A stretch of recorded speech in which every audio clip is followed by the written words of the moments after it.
Hi, who's ready for some yummy chicken spaghetti?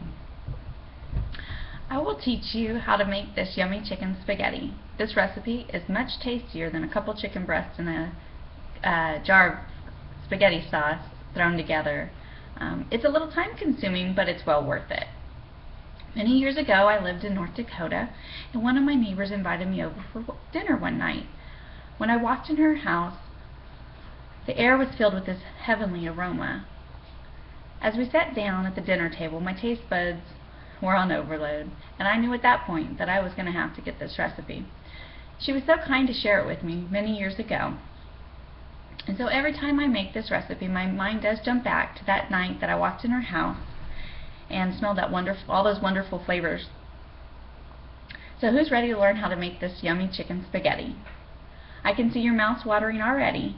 I can't wait to hear how much you enjoy this recipe and have you share with me what you might add or subtract from it to make it your own. My husband is a man with a picky palate. However, this is his favorite recipe. My children, on the other hand, think it's a little spicy. But like I said, this is a recipe that you can add to or subtract from to make it your own unique yummy chicken spaghetti. In the next few minutes, I will share with you how to make this yummy spaghetti. Let's take a minute to look at what ingredients we'll need. You will need 1 whole chicken, 2 14.5-ounce cans of Italian-style diced tomatoes, an 8-ounce can of tomato sauce, 2 of those. You need 1 10-ounce can of mild rotel, 1 medium white or yellow onion, 1 bell pepper, an 8-ounce package of sliced mushrooms, 2 to 3 cloves of garlic, 16-ounce package of spaghetti noodles. You will also need about 2 tablespoons of olive oil, and some salt and pepper. Parmesan cheese is optional at the end if you'd like. Now that we've got all our ingredients, let's start making this yummy chicken spaghetti. Now this recipe is a little time consuming, so if you follow the next steps carefully, this might save you some of your valuable time. You want to start with your chicken. You want to open it up and wash it.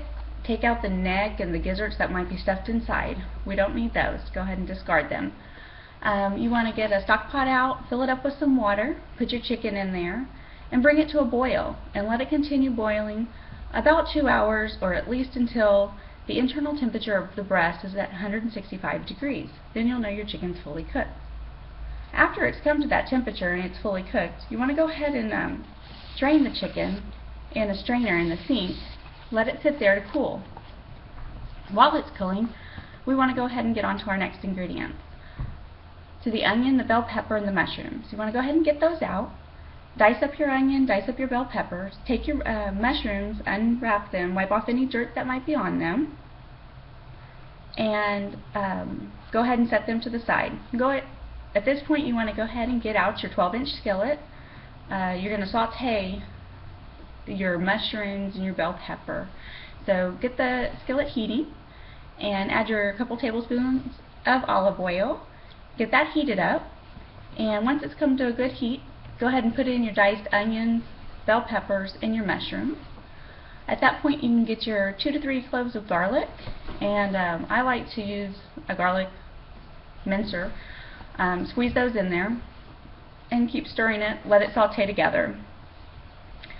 Once the onions have become translucent, you want to go ahead and add your can of rotel. Let that get to a little simmer, and let it simmer for about 10 minutes. While that's simmering, we'll get back to the chicken now. We want to go ahead and debone the chicken, and just go ahead and throw the bones and the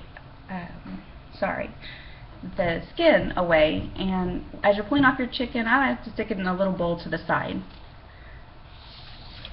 So once you've got all the meat off your chicken, you want to add that to your sauteed mixture on the stove. And go ahead and let that simmer for about 10 minutes so it can come together. This is a good time to go ahead and open your other canned goods, your 2 cans of Italian flavored tomatoes, your 2 cans of tomato sauce, After you've got them open, go ahead and add them into your simmering mixture, and let that go ahead and simmer at a good little simmer boil kind of thing for about 20 minutes. So at this time, let's go ahead and prepare our spaghetti noodles. Get you out a stock pot, add it full of water, and about 3/4 full. Go ahead and bring that water to a boil. At that point, add in your spaghetti noodles. Just put them on in there, stir them around, and let them boil for about 10 to 11, 12 minutes. Once those are done, you want to drain them in your sink. Then go ahead and, I like to put them back in the pan that they boiled in. So it's time to go ahead and bring our chicken mixture together with our pasta. You can do this in 2 different ways. Some people like to put the pasta on the plate and the chicken mixture on top. Or the way I do it is I go ahead and add the chicken meat mixture, sauce and everything, and add it in with the spaghetti noodles, stir it all together, and then let it sit for a few minutes so the flavors can just soak into the noodles. As you can see, this recipe is a little time consuming, but it's one that has your mouth watering. I hope my outline here has helped you with all the details you need to make this yummy chicken spaghetti that my neighbor shared with me many years ago. It's my husband's favorite, as I mentioned, and I hope it becomes a favorite for you. My purpose was to teach you a different spin on chicken spaghetti. It is a little time consuming, but well worth it. Wouldn't you agree?